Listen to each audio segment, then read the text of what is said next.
to me, it was just the consistency of doing it every day. I do my gratitude, my forgiveness. What am I committed to for the day? What are my intentions for the day?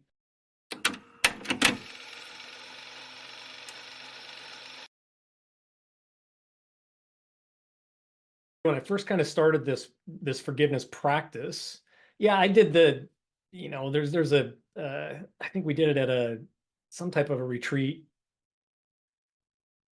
I know I did it at uh, a football camp, a bonding thing that we did years ago, uh, which was, if you got something going on in your life, you're upset about it. For me at the time, it was my dad left, and he disappeared. So like from 12 to 19, he was gone, like disappeared to Alaska. So my whole junior high school, athletic career, tournaments, all that stuff, he was never around.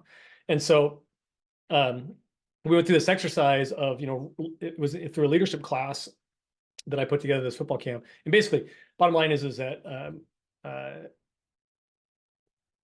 I learned this model, and then now subsequently we've done it at a whole series of different events where you would basically just write down the thing that is top of mind, that's really burning, that's firing off your nervous system and creating all this anxiety and high rates of hormones flowing. And yeah, you write it down, and we just threw it in the fire, right? We just burn it, right? There's all kinds of different habits around writing out as much as you possibly can. At the bottom, you forgive, forgive, forgive, and you wad it up. And some people would flush them down the toilet. I don't recommend that. We don't want that stuff falling in the sewer systems.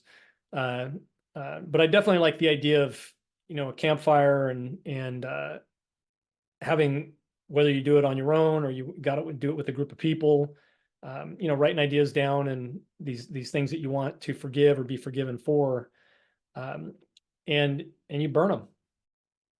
And I did that kind of almost as a ritual with some folks, but it wasn't convenient for most people. And a lot of people are like, that's kind of stupid, I don't want to do that. You're gonna have to develop some kind of model for forgiveness for yourself. And what worked for me may not work for you.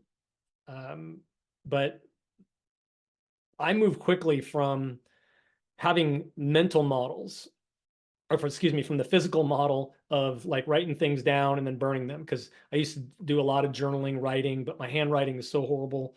And my hand would never work as fast as my brain. And then I'd kind of forget what I was talking about. It was just a mess. Subsequently, that's why we built the software package today. Which, by the way, is a phenomenal way to work through this forgiveness model, is using a software tool like we've developed with the Legacy Maker concept, where you can actually speak your ideas and thoughts, into a device, so you can have them all processed, and then you can hear it back many times in what I like is in somebody else's language or somebody else's voice. So sometimes you can hear the ridiculousness in the thing that you're angry about because somebody else is speaking it to you. And even though it's your words and your information, it plays some crazy tricks, if you will, on your mind on how to actually work through some pain and this forgiveness model.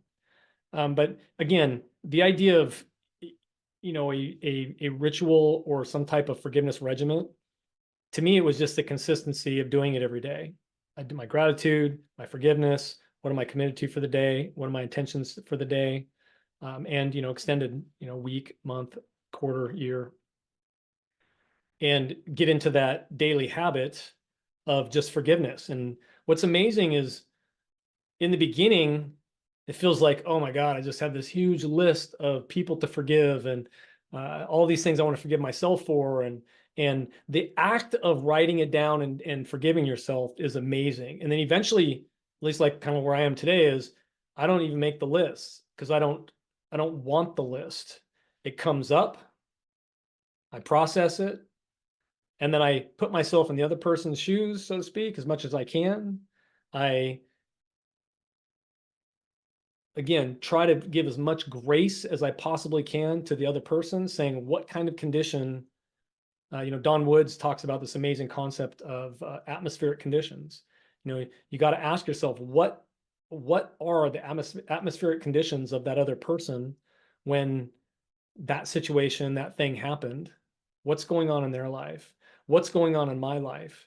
Did we collide those two atmospheres and now it's a thing?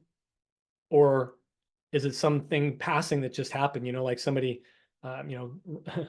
you feel like they just tried to run you off the road, and in reality is they never even saw you. They just pulled over in front of you in the vehicle, and away they go. And here you take it with you for the rest of the day. You're pissed and angry because some dude cut you off and almost killed you.